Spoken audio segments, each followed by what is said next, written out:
I think there's tremendous brain power and entrepreneurs out there. We just need to pave the way for them. Welcome to the Think India series of audio and video podcasts by Brand Capital International. This is the place where you're going to see top insiders, entrepreneurs, and innovators who are going to come and share with us their secrets on how to build a company ground up and take it global, all coming from the hub of innovation, the Silicon Valley. Hello, welcome back to the Brand Capital International Think India series of audio and video podcasts. Today on our podcast, we have Mr. Paresh Ghelani, a serial entrepreneur. We'd like to welcome you, Paresh. Thank you for being on our show. The serial entrepreneur, you've got successes, you've got failures, and you've got a lot of investments.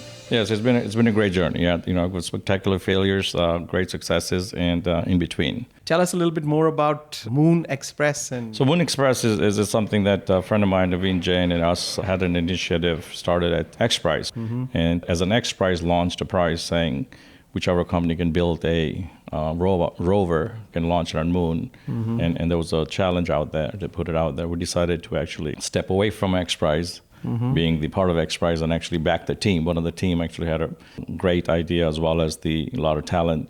And we actually think we can build a rover and land on the moon. Oh, fantastic. It's the first time ever, private companies attempting to do so. I think, Israel tried to do that. I think it was a great success.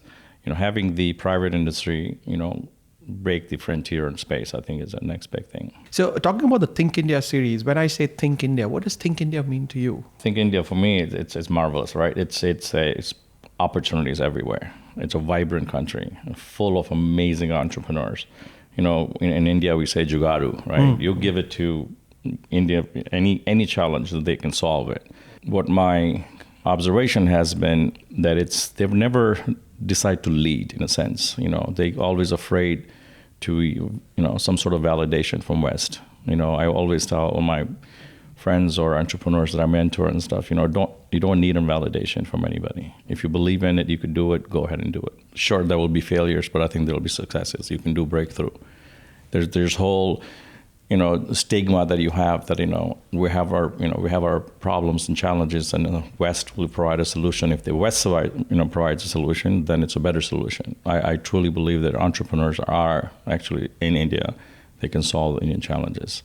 And if you simply think about it, the Indian diaspora, actually when they leave India and come to Western world, they do some amazing stuff. And then you met many, and I'm sure you have in this series, many of them. Right. There's some spectacular successes. They've done some great work, and they are doing great work. So I believe that India is the next frontier of entrepreneurship. Right. What's your view about, when you talk about Indian global companies, we tend to get stuck with service companies, whether it's an Infosys or a Cognizant. No doubt they've done great stuff, right? How do you see that changing over a period of time for us to succeed on the global field? Yeah, I think we have to start believing, like I mentioned, innovation. We need to believe in innovation more than just service provider. Mm-hmm. We shouldn't be like glorified labor force that we've always been, right? Yes, we have a manpower. We're very ethical as far as when work comes to work ethics, but innovation, we need to really take risk in innovation, and a lot of entrepreneurs. And I think at some extent it's already happening. I think the confidence is coming. The young generation is really taking and learning a lot, access to information and taking the risk and thinking out of the box. And I think getting the courage to have something that they can build for themselves. And when they see one or two success, people actually get more encouraged.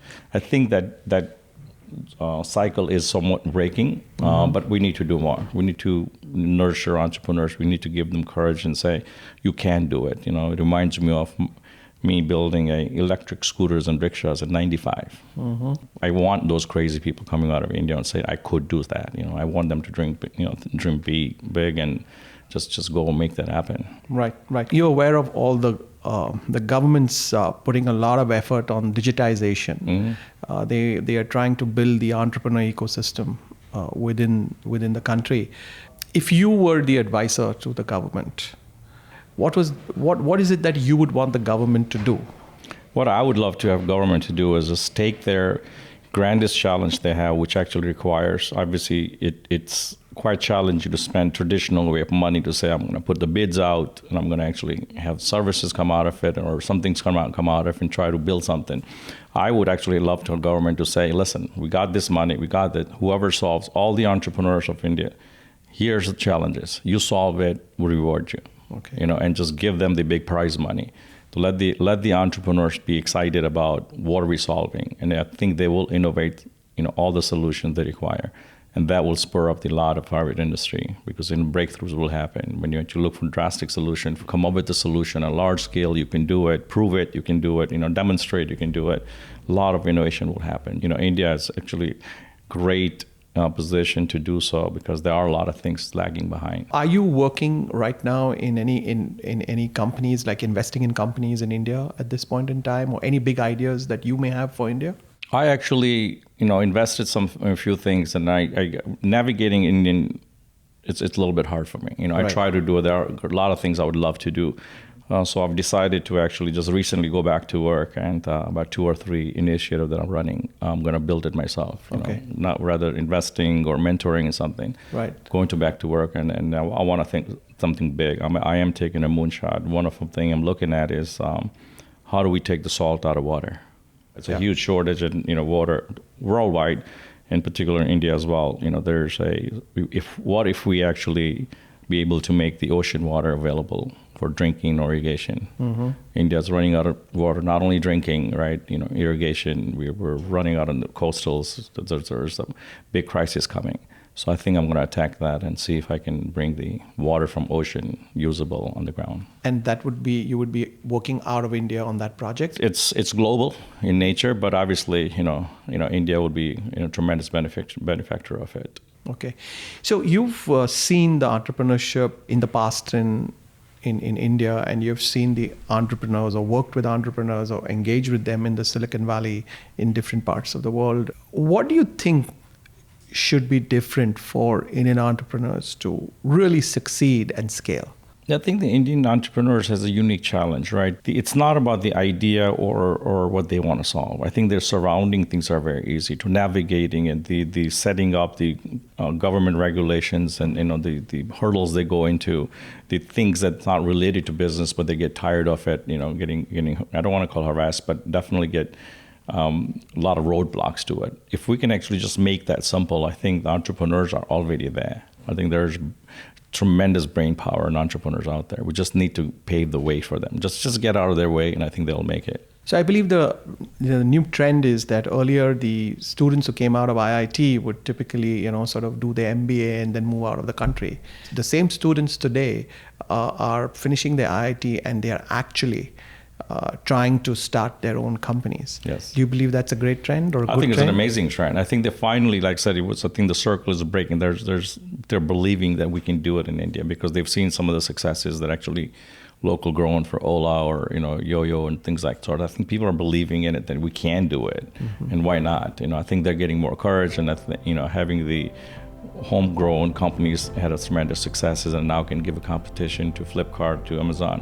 Also, the whole ecosystem is changing as well. Before the ecosystem wasn't really there. The VC fundings and early startups and mentorship and people coming from outside, looking at India exposure. I think that's changing as well. Now today, people are not afraid to invest in an Indian company, even though they're actually based out of Silicon Valley. They're looking at it. Where we just did it recently, the investment. Absolutely no presence in India and as a VC, but we just invested in one of the company that actually just coming out of India. No, that's interesting. One last thing before we conclude. Sure. What's that one thing you would like for India to do for more investment from Silicon Valley into India? Just let the governments, get out of the way. Let the entrepreneurs do what they do best. Take risk, and then they will actually succeed. Okay. Thank you very much. Thank you very much for being on our show, Paresh. Pleasure. And I appreciate it. Absolutely. Thank you.